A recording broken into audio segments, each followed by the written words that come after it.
سورہ آل عمران آیت نمبر 16 اور 17۔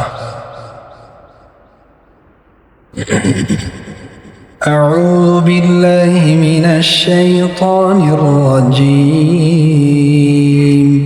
بسم اللہ الرحمن الرحیم۔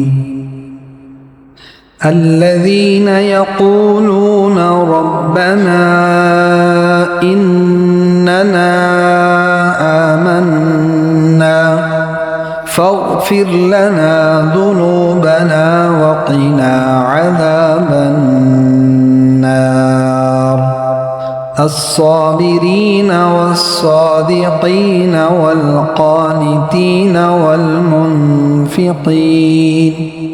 والمنفقين والمستغفرين بالأسحار۔ گزشتہ آیات میں کیا تھا؟ اللہ تعالیٰ نے اپنے متقی، پرہیزگار، ڈرنے والے بندوں کے لیے للذین اتقوا کا اعلان کر کے اللہ نے کچھ نعمتوں کا ذکر کیا تھا کہ اللہ سے ڈرنے والے لوگوں کو اللہ تعالیٰ باغات دیں گے، ان کے نیچے سے نہریں بہتی ہوں گی، اور اللہ انہیں ازواج مطہرات دیں گے، ورضوان من اللہ کا سب سے حسین ترین تحفہ اللہ تعالیٰ انہیں عطا فرمائیں گے۔ لیکن للذین اتقوا کون ہیں؟ اچھا، میں آپ کے آج علم کے اضافے کے لیے خاص بات کہنا چاہتا ہوں، وہ ہماری غلط فہمی ہے، وہ دور ہو جائے گی۔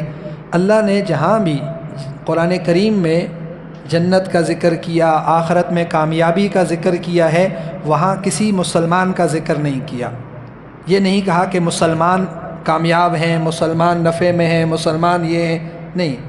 جہاں بھی آپ دیکھیں گے ان الذین آمنوا وعملوا الصالحات للذین اتقوا، صفات بیان ہوئی ہیں۔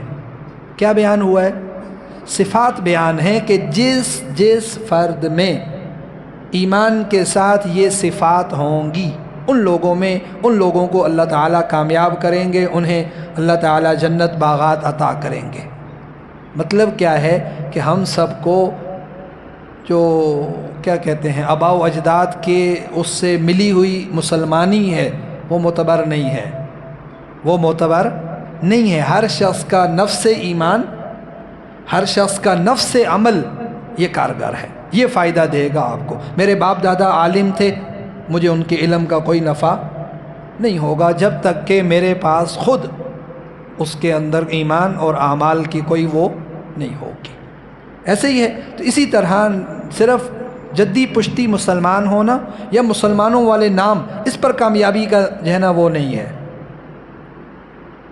اس پر کامیابی کا دار و مدار نہیں ہے۔ کامیابی کا دار و مدار چند صفات پر ہے، وہ اللہ تعالیٰ جگہ جگہ، آپ جب بھی آگے انشاءاللہ ہم پڑھیں گے، بار بار میں اس کو پھر دہراؤں گا نہیں، صرف اشارہ کر دوں گا۔ تو نفس ایمان اور ایمان کے ساتھ کچھ شرائط ہیں، ان شرائط کو پورا کر لے، کوئی بھی پورا کر لے، دنیا بھر کے انسانوں کے لیے یہ ہدایت ہے، رحمت ہے۔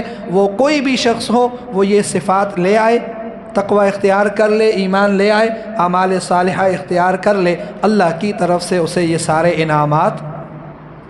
تو اس بات کو یاد رکھنا ہے کہ نعمتوں کا ذکر یا نعمتوں کا ملنا وہ مشروط ہے چند شرائط کے ساتھ۔ وہی آج کے اس میں ہے کہ پچھلے اس میں اللہ تعالیٰ نے تقوی والوں کے لیے نعمتوں کا ذکر کیا تھا۔ اب وہ تقوی والے کون لوگ ہیں، ان کی پہچان اور ان کی کچھ علامات کا ذکر کیا ہے۔ ہر مسلمان کو چاہیے کہ یہ علامات اپنے اندر پیدا کر دے۔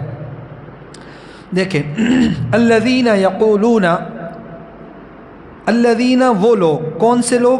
للذین اتقوا، جن کے لیے اللہ نے متقین لوگ، کون سے لوگ؟ متقین۔ الذین وہ لوگ، وہ کون؟ متقین لوگ۔ یقولون وہ کہتے ہیں یا التجا کرتے ہیں، جب کسی بڑے کے سامنے بولنے کا لفظ بولتے ہیں تو اس کو کہا جاتا ہے کہ میں نے التجا کی اللہ کے سامنے، حالانکہ وہ کہہ رہا ہوتا ہے۔ تو یقولون کا ایک معنی یہ بھی ہوتا ہے کہ کہا یا کہتے ہیں، اور ایک معنی یہ بھی کرتے ہیں کہ التجا کرتے ہیں۔ وہ جو تقوی والے لوگ ہیں وہ ایسے کہتے ہیں، اے ربنا، اے ہمارے رب، اننا آمنا، بے شک ہم کیا کیے، ہم نہ ایمان لے آئے، ہم ایمان لے، اننا آمنا، صرف آمنا میں بھی وہی معنی ہے جو اننا آمنا کے ساتھ ہے، لیکن اننا کے ساتھ لگا کر جیسے ہم کہتے ہیں نا یقیناً، بے شک میں نے ایسے کیا، تو یہ اننا اس امر کو، اس فعل کو جو اس نے کیا ہے یقینی بنا رہا ہے۔ اننا آمنا، بے شک ہم ایمان لے آئے، فاغفر لنا، سو آپ ہمارے گناہوں کو معاف کر دیجئے۔ فاغفر لنا ذنوبنا، آپ معاف کر دیجئے ہمارے گناہوں کو، وقنا عذاب النار، اور ہمیں آگ کے، جہنم کے، دوزخ کے عذاب سے بچا لیجئے۔ کیا معنی کہ وہ جو لوگ تقوی والے ہوتے ہیں ان کی ایک صفت یہ ہوتی ہے کہ وہ ایمان لے آئیں، اعمال کر لیں، اللہ کی رضا والے، اطاعت، علم، عمل سب کچھ ہے، لیکن اس کے باوجود وہ یہ نہیں کہتے کہ میں تو بہت نیکوکار ہوں، نہیں، بلکہ وہ عاجزی کے ساتھ اللہ تعالیٰ کے سامنے اپنی عاجزی کا اظہار کرتے ہیں کہ اللہ ہم ایمان کا حکم تھا، ہم ایمان لے آئے، فاغفر لنا ذنوبنا، پس آپ ہمارے گناہوں کو کیا کر دیجئے، بخش دیجئے، معاف کر دیجئے۔ تو عجز و انکساری یہ ضروری ہے، اور اللہ کے سامنے ہمیشہ دست بدعا رہنا، دعا مانگتے رہنا، یہ اللہ تعالیٰ کو بہت محبوب ہے۔ اپنے بندوں کا اللہ سے دعا مانگتے رہنا یہ اللہ کو بہت محبوب ہے کہ اللہ ہماری خطاؤں کو، گناہوں کو معاف کر کے ہمیں جہنم کے عذاب سے بچا لے۔ دوسری صفت الصابرین، ان تقوی والوں کی ایک صفت یہ ہے کہ وہ صبر کرنے والے ہوتے ہیں۔ عموماً ہمارے ہاں صبر کا معنی کیا جاتا ہے کسی کو تکلیف ہو تو اس پر وہ صبر کر لے، نہیں، صبر کا معنی یہ نہیں ہے۔ الصابرین وہ بھی ہے لیکن وہ بھی ساتھ ہے، اس سے علاوہ بہت سی چیزیں اس میں داخل ہیں۔ الصابرین کا میں آپ کو آسانی سے ترجمہ کرتا ہوں، آپ اس کو سمجھیے گا اس میں کتنی چیزیں ہیں۔ الصابرین وہ لوگ جو اللہ کے حکم پر خود کو قائم کرتے ہیں، اطاعت پر اپنے نفس کو قائم کر لیتے ہیں، کام کرنے کا حکم آیا اس کو کر لیا، کسی کام سے رکنے کا حکم آیا رک گئے، یہ صبر ہے۔ یہ بھی کیا ہے؟ صبر ہے۔ اطاعت پر اپنے نفس کو قائم کرنا، خواہشات سے، گناہوں سے روک دینا، یہ کیا ہے؟ صبر کہلاتا ہے۔ ایسے ہی نفسانی خواہشات سے رک جانا، دیکھیں آپ کو جیسے کوئی تکلیف ہوتی ہے، درد ہو رہا ہے، کوئی پریشانی آ گئی ہے، اس میں انسان کہتا ہے کہ اللہ کے تقدیر میں خوش ہوں، تکلیف کو برداشت کرتا ہے۔ ایسے ہی اپنی خواہش کو، نفسانی خواہش، گناہ کی خواہش، اس سے کیا کرتا ہے؟ اپنے آپ کو روک لیتا ہے، تو یہ بھی گویا اس نے کیا کیا ہے؟ صبر کیا ہے۔ ایسے ہی جب خواہشات اس کو پیدا ہو جائیں تو وہ خواہشات کے نیچے دب کر مغلوب نہیں ہوتا، ان کی خواہشات کے نیچے مغلوب نہیں ہوتا۔ مغلوب ہونے کا مطلب یہ ہے کہ وہ اللہ کے حکم سے غافل نہیں ہوتا، اور خدا کی راہ میں دیکھ جب آپ اچھائی کریں گے، آپ کے زمانے میں آسان سی بات ہے سمجھنے کے لیے، آپ کو ہزار طرح کی مخالفتیں دیکھنی پڑے گی، تو اس نیکی میں، اطاعت کرنے میں، گناہوں سے رکنے میں آپ کو جو تکلیف پہنچے گی، جو پریشانی آئے گی، جو مخالفت ہوگی، اس پر صبر کرنا اور اپنے رب کی رضا والے کام پر جمے رہنا، یہ صبر کا خام مفہوم ہے۔ ٹھیک ہے، تو اس میں دو چیزیں صبر میں سب سے ضروری ہے، ایک اللہ کی اطاعت پر قائم رہنا، خواہشات سے رک جانا، گناہ کے کاموں سے رک جانا، اور اس رکنے میں، اطاعت پر کھڑے رہنے میں جتنی بھی راستے کی رکاوٹیں، مخالفتیں، تکلیفیں، مصیبتیں آئیں، ان کو خندہ پیشانی سے برداشت کرنا، یہ صبر کہلاتا ہے۔ ٹھیک ہوگی بات؟ والصادقین، تیسری صفت ان متقین لوگوں کی جو جنت کے باغات میں ہوں گے، ان کی تیسری صفت ہے والصادقین، وہ ہمیشہ سچ والے ہوں گے، سچی زبان کے، سچے دل کے، سچے نیتوں کے اور ارادوں کے، صدق و وفا والے، وعدہ کریں گے پورا کریں گے، امانت کریں گے رکھیں گے، اس کا خیال کریں گے، اس میں خیانت نہیں کریں گے۔ تو والصادقین کا مفہوم بھی وسیع ہے، زبان کے اعتبار سے بھی سچے، قول، فعل، احوال، نیتیں، ہر لحاظ میں وہ کیا ہیں؟ سچ والے ہیں۔ کون سے ہیں؟ سچ والے ہیں اور سچ کے ساتھ کھڑے ہیں۔ تو ایسے لوگ اللہ کے یہاں متقین شمار ہوتے ہیں، اور ان لوگوں کو اللہ کے یہاں وہ انعامات جو پیچھے ذکر ہوئے وہ سب ملتے ہیں۔ اللہ، اور ان میں صادقین میں ایک یہ بھی ہے کہ وہ جھوٹ نہیں بولتے، فریب نہیں کرتے، دغا نہیں دیتے، کسی کو دھوکہ نہیں دیتے، معاملے میں سچے اور کھرے ہوتے۔ ساری جو قسمیں ہیں نا خیر کی، سچائی والی، جہاں جہاں معاملات میں ہو، اقوال میں ہو، بیان میں ہو، یا کسی بھی بازار میں ہو یا گھر بار میں، ہر حال میں وہ کیا ہوں گے؟ سچ کے ساتھ ہوں گے۔ چاہے کہیں خاندان کا معاملہ ہے، اگرچہ ایک طرف اپنا خاندان ہے، ایک طرف ایک انسان ہے جو مظلوم ہے، تو یہ سچ کی وجہ سے مظلوم کے ساتھ ہوں گے، نہ کہ خاندان کے ساتھ۔ تشریح کریں تو بہت سی چیزیں اس میں داخل ہو جاتی ہیں۔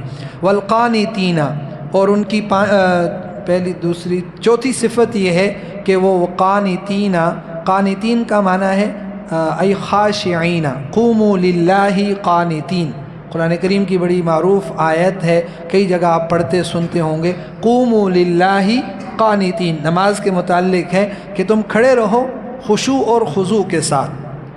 حضرت شیخ صاحب نے اس کا معنی کیا تھا حکم بجا لانے والے، ہر حکم بجا لانے والے، والقانتین حکم بجا لانے والے۔ وہ میں نے پیچھے جیسے کہا کہ چاہے عبادت ہو، عمل کرنا ہو یا گناہ سے رکنا ہو، ہر حال میں اللہ کا حکم پورا کرنے والے وہی لوگ۔ انہی کی ایک صفت یہ ہے کہ والقانتین، وہ ہر حال میں عبادت میں لگے رہتے ہیں خشوع اور خضوع کے ساتھ، اور اس میں راستے میں کوئی بھی رکاوٹ آ جائے وہ اللہ کی اطاعت سے، عبادت سے ادھر ادھر نہیں ہوتی۔ اسی کو ہمارے ہاں کہا جاتا ہے بڑے خشوع خضوع سے یہ کام کر رہا ہے۔ خشوع خضوع کا لفظ سنا ہے نا، بڑے دھیان سے پوری توجہ کے ساتھ یہ، اور جو حکم اسے کام ملا ہے بس وہ اس کے پیچھے لگ گیا ہے، جب تک وہ پورا نہیں کرے گا اسے نہیں چھوڑے گا۔ تو یہ وہ لوگ، چوتھی صفت ان کی یہ ہے کہ وہ اللہ کے حکم کو ہر حال میں پورا کرتے ہیں۔ والمنفقین، ان متقین کی پانچویں صفت یہ ہے وہ خرچ کرنے والے ہیں۔ منفقین، خرچ کرنے والے ہیں۔ اللہ نے جو انہیں مال دیا ہے، پیسہ دیا ہے، اسے وہ کیا کرتے ہیں؟ خرچ کرنے والے ہیں۔ اگر زکوٰۃ واجب فرض ہو جائے تو زکوٰۃ ادا کرتے ہیں، اور اگر زکوٰۃ کے علاوہ بھی کہیں موقع آ جائے، ضرورت آ جائے، تو وہ اپنے مالوں کو کیا کرتے ہیں؟ اس ضرورت میں، حاجت میں، اس موقع پر خرچ کرنے والے ہوتے ہیں۔ ان کی ایک صفت یہ ہوگی وہ کنجوس نہیں ہوں گے۔ متقین کی ایک صفت کیا ہے؟ وہ کنجوس اور بخیل نہیں ہوں گے۔ والمستغفرین، اور ان کی چھٹی صفت یہ ہے والمستغفرین بالاسحار، وہ رات کے اخیر حصے میں استغفار کرنے والے ہوں گے، اللہ سے اپنے گناہوں کی معافی اور بخشش طلب کرنے والے ہوں گے۔ رات کے پہر کی بڑی خاص فضیلتیں ہیں، بہت ساری ہیں۔ ایک حدیث میں آتا ہے کہ اللہ تعالی ہر رات کے اخیر حصے میں آسمان دنیا پر نزول فرماتے ہیں اور اعلان کرتے ہیں کوئی ہے مانگنے والا میں اسے عطا کروں، کوئی ہے مجھ سے بخشش چاہنے والا کہ میں اسے بخش دوں، کوئی ہے اپنی حاجات میرے سامنے پیش کرنے والا کہ میں اس کی حاجات کو پورا کر دوں، کوئی ہے مانگنے والا، کوئی ہے بخشش چاہنے والا۔ تو یہ اعلان اخیر شب میں ہوتا ہے۔ ایسے ہی اللہ کے نبی صلی اللہ علیہ وسلم کی اخیر عمر میں عادت مبارکہ یہ تھی کہ آپ اخیر حصے میں، رات کے آخری حصے میں، جسے ہم سحری کا ٹائم کہتے ہیں، سحری کے وقت میں آپ وتر کی نماز ادا فرمایا کرتے تھے۔ ایسے ہی حضرت عبداللہ ابن عمر رضی اللہ تعالیٰ عنہ کے بارے میں روایت ہے کہ وہ رات کو نماز پڑھتے، پھر اپنے خادم سے حضرت نافع سے پوچھتے تھے کہ کیا سحری ہو گئی، یعنی فجر؟ وہ کہتے ابھی نہیں ہوئی، تو پھر نماز میں مشغول ہو جاتے۔ پھر جب وہ بتاتے کہ اب فجر داخل ہو گئی، صبح کا وقت ہو گیا، تو پھر وہ اس کے بعد استغفار میں مصروف ہو جاتے تھے۔ اور حضرت انس ابن مالک رضی اللہ تعالیٰ عنہ کی ایک روایت ہے، وہ فرماتے تھے کہ ہمیں یہ حکم دیا گیا کہ ہم رات کے آخر حصے میں نماز کے بعد 70 مرتبہ استغفار کیا کریں۔ ہمیں یہ حکم دیا گیا کہ ہم رات کو آخر حصے میں کیا کریں؟ 70 مرتبہ استغفار کیا کریں۔ اب نفس استغفار کیا ہے؟ استغفار کا مطلب ہے اپنے برائیوں کو یاد کر کے، اپنے گناہوں کو یاد کر کے اللہ سے ان کی معافی طلب کرنا، ٹھیک ہے؟ یہ اس کا معنی اور صحیح مفہوم ہے۔ اب وہ جو ہمارے ہاں لفظ بولے جاتے ہیں ان کا بھی یہی مطلب ہے، استغفر اللہ ربی من کل ذنب، میں بخشش مانگتا ہوں، میں معافی چاہتا ہوں اللہ سے، من کل ذنب، ہر گناہ سے، واتوب الیہ، اور میں اس کی طرف رجوع کرتا ہوں، میں توبہ کرتا ہوں۔ نفس استغفار بہت ہی عظیم عبادات میں سے ایک عبادت ہے۔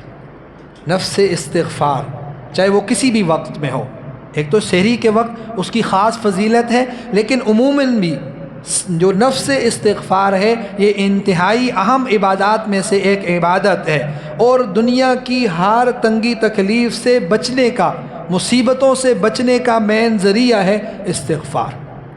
حتیٰ کہ یہ اتنا بہترین وظیفہ ہے، اللہ کے نبی صلی اللہ علیہ وسلم کی ایک اس حدیث ہے، من لزم الاستغفار، جو شخص اپنے اوپر استغفار کرنے کو لازم کر لے، جعل اللہ لکل ضیق مخرجا، اللہ تعالیٰ اس کے لیے ہر تنگی سے راستہ نکال دیں گے، ومن کل ہم فرجا، اور اللہ تعالیٰ اس کے ہر غم سے نکلنے کا راستہ اور کشادگی پیدا فرما دیں گے، ہر راستے، ہر تنگی سے بچنے کا۔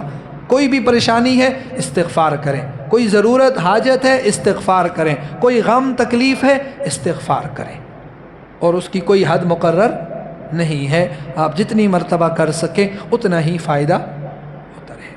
حتیٰ کہ اللہ کے نبی صلی اللہ علیہ وسلم کی ایک حدیث ہے کہ گناہ گاروں کے لیے پناہ گاہ، حفاظت کی، بچنے کی دو چیزیں ہیں۔ گناہ گاروں کے لیے پناہ گاہ کیا ہیں؟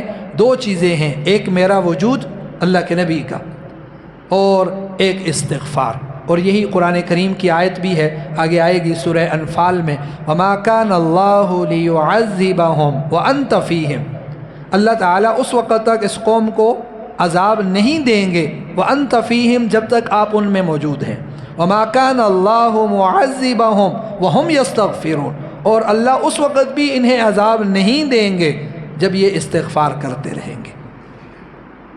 وَمَا كَانَ اللَّهُ مُعَذِّبَهُمْ وَهُمْ يَسْتَغْفِرُونَ، جب تک لوگ کیا کرتے رہیں گے؟ استغفار کرتے رہیں گے، اللہ تعالیٰ انہیں عذاب میں مبتلا نہیں کریں گے، ان کی پکڑ نہیں کریں گے، اس وقت تک انہیں مہلت ملی رہے گی، وہ بچے رہیں گے۔ تو یہ 6 صفات رکھنے والے اللہ کے خاص بندے ہیں جن کے لیے اللہ نے آخرت کی نعمتوں کا وعدہ کیا ہے۔ تو اس لیے یہ تعلیم ہے کہ ان صفات کو اپنے اندر پیدا کرنا ہے، انشاءاللہ کریں گے نا انشاءاللہ، کہ ہم نے یہ ساری صفات کیا اللہ کے لیے عاجزی اختیار کرنا اور دعائیں مانگتے رہنا، اور صبر کرنا یعنی اطاعت پر قائم رہنا، اور سچ کے ساتھ رہنا، اور قانتین ہمیشہ اللہ کا جو حکم آئے جس حال میں ہو اسے پورا کرتے رہنا، اور اللہ مال دے اسے اللہ کی راہ میں، اللہ کے رضا والے کاموں میں خرچ کرتے رہنا، اور سحری کے وقت استغفار کرنا۔ یہ 6 صفات اللہ تعالی ہمیں نصیب فرما دے تاکہ ہم بھی اللہ کی ان اخروی نعمتوں کے مستحق بن سکیں، اور اللہ تعالی ہمیں اپنے کرم سے اپنے متقین بندوں میں شامل فرما دے۔ اللہ تعالی ہم سب کو عمل کی توفیق نصیب